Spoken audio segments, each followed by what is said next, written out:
बोले, अय अवधूत, जब कोई तेरे को आग बबूला करने के लिए उपाय करे, गाली देना, मारना, निंदा करना, मन सुन रहा है, केवल चल रहा है निरंतर, रूम रूम रग रग भगवदानंद में डूबा हुआ। बोले, महादेवता सुबंध ने पाया, महादेव जी उसकी वंदना करते हैं ऐसे जोगी की, जो जवानी में किसी स्त्री के चक्कर में नहीं फंसा, जो भजन बढ़ने पर कभी धन संग्रह नहीं किया, और जो शरीर में स्थित रहते हुए शरीर बिंदु जला दिया और शरीर अभिमान भस्म कर दिया। स्वयं भगवती आद्या शक्ति पार्वती उसको दुलार करती है। जो दूसरे की स्त्री को कभी जीवन में स्पर्श नहीं किया, काम भोग से दूसरे का धन कभी अपहरण नहीं किया, नरहरि भगवान श्री नरसिंह उन पर विशेष कृपा करते हैं। समझ लीजिए, सुमेरु पर्वत के समान सोना दान कर दे, खूब हाथी घोड़ा रथ रब्बा दान कर दे, खूब गौ दान कर दे, लेकिन एक नाम के समान नहीं है। अंत समय में जो स्त्री के सुख का चिंतन करते हुए कि हमारी सुंदर स्त्री छूट रही, अंदर चिंतन चला, तो बोले अगला जो है व्यभिचारिणी स्त्री का स्वरूप उसको प्राप्त होगा। ये सिद्ध महापुरुषों के वचन लिखे हैं। तुमसे सत्य कहता हूं, कहीं जाने की जरूरत नहीं, किसी को बुलाने की जरूरत नहीं, लोक परलोक में कोई भी चाह तुम्हारी नहीं रह जाएगी, तुम्हें कोई पुरुषार्थ नहीं करना पड़ेगा, चारों मुक्तियां तुम्हारे यहां पानी भरेंगी। चलो, ये पक्का होता है, जो नाम जप करता है पक्का होता है, ये पक्का है। भगवान ने कहा, जो मेरा भजन करता है अंतिम समय में उसका स्मरण स्वयं में बन जाता। कह रहे कि मचल के नहीं, गंभीरता पूर्वक पैर, एक साधु एक एक पैर संभाल के रखता है, कोई जीव न मर जाए, उसकी चाल अलग होती, आराम आराम, हबक ऐसे नहीं। और जब बात करना है तो एकदम उतावले होकर के नहीं, बहुत गंभीरता पूर्वक, शांत विचार पूर्वक बोलिए। ये योगी के लक्षण है। हबक न बोली वो, ठबक न चली वो, धीरे धरिबा पाऊं, आराम आराम से नाम जप करते हुए पैर रखो। बिल्कुल ऐसे उतावले होकर बोलने मत लगो, और ठबक मचलते हुए नहीं चलना चाहिए। नहीं, साधु का चाल होती है, ग्रीवा झुकी हुई, गंभीर मुद्रा, एक एक कदम आराम से चल। बोले, अय अवधूत, जब कोई तेरे को आग बबूला करने के लिए उपाय करे, गाली देना, मारना, निंदा करना, तब तू पानी की तरह बहना, तेरे अंदर क्रोध नहीं आना चाहिए। अय अवधूत साधक, तू अपने को कभी किसी के सामने प्रस्तुत मत कर, तेरी साधना क्या है, गुरु ने क्या बताया, तू किस स्थिति का है, ये प्रस्तुत मत कर। बहुत सावधानी पूर्वक बोलो, अमृतमय वचन बोलो। और करे, जब कोई तुझे आग बबूला करना चाहे, निंदा अपमान ऐसे कर, तो तू पानी की तरह बह जा, क्षमा कर दे, बिल्कुल गुस्सा नहीं आनी चाहिए। गोरखनाथ जी कहते हैं, तू संसार में दृष्टा मात्र है, इसलिए जब गाली दी जा रही, अपमान दिया जा रहा, अंतःकरण में जलन हो रही, तेरे में नहीं, तू दृष्टा मात्र, साक्षी मात्र बना रहना। आंख से सब कुछ देखना, कान से सुनना, परंतु मुख से कुछ मत बोलना। तू दृष्टा बना रहना, तेरे को कोई परेशानी नहीं होगी। तू अपना आपा समझ, तू परमात्मा का स्वरूप है। हठ पूर्वक किसी से वाद विवाद मत कर। ये जगत कांटे की बाड़ी है, बहुत देख देख के पैर रखना, नहीं तो कांटा चुभ जाएगा, फंसा लेंगे ये लोग, संसारी लोग फंसा लेंगे। तो अपने स्वरूप में रहना और साक्षी भाव में रहना। और बहुत बहुत बढ़िया मस्ती की बातें है योग की, जो भगवत मार्ग के पथिक उनको मस्त करने वाली बातें। स्वामी, वन में जाऊं तो पैरों में कांटा चुभते हैं और भूख लगती है, और अगर शहर नगर में जाऊं तो माया खींचती है। ऐसा आकर्षण संसार का है, बड़ा विचित्र है। पेट भर के खाऊं तो नींद आती है और भोग वासना सताती है, और अगर भूखा रहूं तो भोजन का चिंतन करूं, कैसे सिद्धि प्राप्त करूं, बड़ी समस्या है। जंगल जाऊं तो कांटा लगता है, भोजन की व्यवस्था है। नगर में जाओ तो माया की बड़ी भारी व्यवस्था है। भूखे रहो तो भोजन की याद आती है, छक के पेट भर के पाओ तो भोगों की याद आती। कैसे सिद्ध हो? बहुत खाया तो मर गया, वो बिल्कुल न खाया तो हमारा साधना नहीं बनेगी। गोरखनाथ जी कहते, बच्चा बीच में रहना सीख, न नगर में न जंगल में। कहां? परमात्मा में। परमात्मा स्थिति में है तो चाहे जंगल में रहे और चाहे नगर में रहे, बात बराबर। परमात्मा स्थिति नहीं तो कहीं भी रहे। और बहुत भोजन नहीं पाना और बिल्कुल नहीं पाना वाला भी नियम ठीक नहीं है, बीच में जरूर। इससे बहुत ज्ञान विज्ञान की हानि हो जाती है जो जबरदस्ती करते हैं, अब तो भोजन ही छोड़ दो। उससे क्या होगा? तुम कोई भोजन पाने वाले प्राण हो क्या? तुम तो आत्मस्वरूप हो, समझोगे नहीं तो एकदम भूखे मर जाओ तो क्या? मछली ब्रह्म बोध हो जाता है क्या पानी पीती केवल है? कछुआ ब्रह्म ज्ञानी हो जाता है क्या? पानी में ही तो रहता है। चिड़िया कितनी है जो केवल फलाहार करती है। हमारा जो उपदेश है, संतों का जो उपदेश है, वो भजन बढ़ाने के लिए है। भजन को देखो, अगर आपको थोड़ा पाने से, इतना पाने से भजन बढ़िया बढ़िया, पेट भर के पाना तो श्राप समझ लो। जैसे कोई ऋषि मुनि साप दे दे, ऐसा भोजन नहीं। भोजन के बाद लगाए पद्मासन 4 घंटे बैठ सकते हैं, ऐसा भोजन पाना चाहिए। भोजन के बाद 4 घंटे आसन पे बैठ सकते हो, ऐसा भोजन पाना चाहिए। थोड़ा सा पा लिए जिससे काम चल जाए। रात दिन ब्रह्म रत्न का संचय करो, चिंतन, राधा राधा राधा राधा, ब्रह्म रूप में स्थित रहो रात दिन इसके लिए। और पेट जब भर जाएगा ना तो ब्रह्म रूप में स्थित नहीं रह सकते।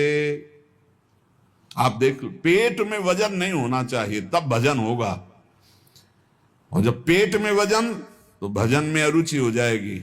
भोजन के बाद ऐसे देखो पेट में वजन तो नहीं लग रहा है, ऐसा भोजन पाओ। बहुत, अब इसकी बहुत बहुत कई बार इस पर चर्चा इसलिए करते हैं कि इसी पर सब गड़बड़ हो रहा है। नारायण हरि भजन में पाचो न सुहाग, विषय भोग निद्रा हसी जगत प्रीति बहुबात। पर यदि कहीं हंसना खेलना बातचीत करना तो कह रहे मन न होए भंग। हंस रहे खेल रहे लेकिन हमारी मना स्थिति प्रियालाल के चरणों में है, निश्चल। अगर ऐसी नहीं है तो हंसना खेलना बंद करो, हंसना खेलना मनोरंजन बातें सब बंद करो। हंसते खेलते हुए जिसका मन परमात्माकार हो उसी को आदेश है कि वो हंस खेल सकता है, नहीं तो तब तक नहीं खान पान ते भावे है, नहीं कोमल वसन सुहावे है, सब विषय लगे ते खारा है, हरि आशिक का मग्न। गोरखनाथ जी महाराज के जो अजपा जाप करता खत्म जाप का बस सुन रहा है, ब्रह्मरंध से लेकर संपूर्ण परावाणी तक गूंज रहा है जो गुरुदेव ने दिया है। करता नहीं है बचा है, जप करता नहीं बचा, हो रहा है। शून्याकार वृत्ति, कोई कामना नहीं, कोई चेष्टा नहीं, वो स्थिति, यही स्थिति प्राप्त। मन सुन रहा है केवल और चल रहा है निरंतर, रूम रूम रग रग भगवदानंद में डूबा हुआ। पांचों इंद्री निग्रह कर, पांचों ज्ञान इंद्रियां उसी में डूब गई अजपा जाप में। बोले ब्रह्माग्नि में होमय काया, देहाभिमान ज्ञान से भस्म हो गया। बोले महादेवता सुबंदने पाया, महादेव जी उसकी वंदना करते हैं ऐसे जोगी की। जो इस स्थिति में है उसका सम्मान देवाधिदेव महादेव करते हैं। जो जवानी में किसी स्त्री के चक्कर में नहीं फंसा, जो भजन बढ़ने पर कभी धन संग्रह नहीं किया, और जो शरीर में स्थित रहते हुए शरीर बिंदु जला दिया और शरीर अभिमान भस्म कर दिया, स्वयं भगवती आद्या शक्ति पार्वती उसको दुलार करती है, स्वयं अन्नपूर्णा उसका दुलार करती है। जो बाल्यावस्था से भजन में लग गया और जवानी को संयम के द्वारा भस्म कर दिया, ये बाल्यावस्था से भजन में लगा, जवानी को संयम के द्वारा भस्म कर दिया और सत पर स्थित हो गया। और जिसका भोजन बहुत कम, गोरखनाथ जी कहते वो मेरे समान हो गया, वो मेरे समान हो गया। जो दूसरे की स्त्री को कभी जीवन में स्पर्श नहीं किया, काम भोग से दूसरे का धन कभी अपहरण नहीं किया, नरहरि भगवान श्री नरसिंह उन पर विशेष कृपा करते हैं। जो भगवान का नाम जप नहीं करते, मैं उनका कभी मुख देखना नहीं चाहता, श्री नामदेव जी महाराज कह रहे हैं। जो छल कपट प्रपंच द्वैत भाव और भजन नहीं करते, भजन बिल्कुल भगवान का नहीं करते, बोले उनमें और पशु में बिल्कुल अंतर नहीं है, ऐसे लोगों का संग कभी न करे। समझ लीजिए, सुमेरु पर्वत के समान सोना दान कर दे, खूब हाथी घोड़ा रथ रब्बा दान कर दे, खूब गौ दान कर दे, लेकिन एक नाम के समान नहीं है ये सब। जैसे मृग बीना की ध्वनि में इतना मतवाला हो जाता है कि बाण लगने पर भी उसे कोई फर्क नहीं पड़ता, ऐसे ही चाहे जितना कोई गाली दे अपमान करे, तू कभी नाम न छोड़ना। जितना नाम उद्योग करके जपोगे उतने ही लाभ। जो मरते समय रुपया का चिंतन करते हुए मरते हैं, वो अगला जन्म सर्प योनि का पाते हैं। बहुत विचित्र है, बहुत विचित्र। समझाओ जैसे ना बड़े बूढ़ों को, नाम जप किया करो, नाम जप करने, अरे वो तो 24 घंटा होता है, मतलब छोड़ो नाम जप की बात। देखो कभी ऐसा वो प्रपंचय की बात करेंगे, उनको नाम जप की बात करो तो उनको ऐसे लगता है जैसे मतलब हार गए, जैसे नहीं हो तो हार गए। ये बड़े बूढ़े लोगों को समझा समझा के हार गए। एक बड़े बूढ़े थे ना, वो कान के पास ट्रांजिस्टर, समझ रहे, हाथ में माला, और माला वो वाला लंबा वाला, कान के पास, बिल्कुल कान के पास। तो जब उनसे कान के पास रखे हो तो तुम माला क्या जानो? अरे तुम क्या जानो, तुम क्या जानो? वेदों में लिखा है कि बाहर कुछ भी होता रहे, अंदर भजन होता रहे। मतलब ऐसे ऐसे सूत्र उनके, ऐसे फिर ऐसी अंतिम में वेदों में जो लिखा है वो अंतिम हमने देखा है। अंत समय में जो स्त्री के सुख का चिंतन करते हुए कि अब हमारी सुंदर स्त्री छूट रही, अंदर चिंतन चला, तो बोले अगला जो है व्यभिचारिणी स्त्री का स्वरूप उसको प्राप्त होगा। ये सिद्ध महापुरुषों के वचन लिखे हैं। अंतिम समय जो पुत्र का चिंतन करे, लड़कवा वो छुटकवा वो बड़कवा, बोले सुअर की ऊन मिलेगी, 20-20 संतान एक बार में, कृतकृत्य हो जाओ, हाँ ले बच्चा। अंत काल जो मकान सुमिरे, घर छूट रहा है, पूरी जिंदगी भर मेहनत करवा के बनवाया है, पर कैसे लड़कवा से। एक है वृद्ध थे तो उनसे की, उनके परिवार के वृंदावन वास करते हैं, तो उन्होंने कहा चलो वृंदावन, खून पसीना से बनाया है ये, अब जब तक हम रहेंगे तो इसी के नीचे रहेंगे, मरेंगे तो यही आएंगे हम। हाँ यही आएंगे। क्या आएंगे? बोले सुन लो, भूत होकर के उसी मकान में रहने को मिले, भूत प्रेत बनना पड़ेगा, पक्का समझ लो। पीतांबर धारण करके भगवत स्वरूप होकर भगवत धाम जाता है जो अंतिम समय भगवान का सुमिरन करता है।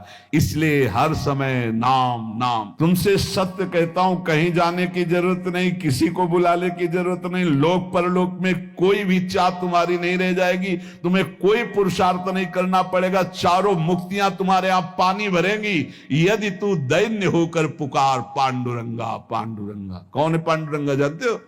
श्री कृष्ण। हाँ, चारों मुक्तियां तेरे दरवाजे पे खड़ी रहेंगी यदि तू निरंतर नाम जप करता रहेगा। नाम, सब बड़े बड़े महापुरुषों का सार नाम नाम। निरंतर नाम जप करते रहो और अंतिम समय के लिए रोज भगवान से प्रार्थना करते रहो कि ये सब ध्यान में ना आवे।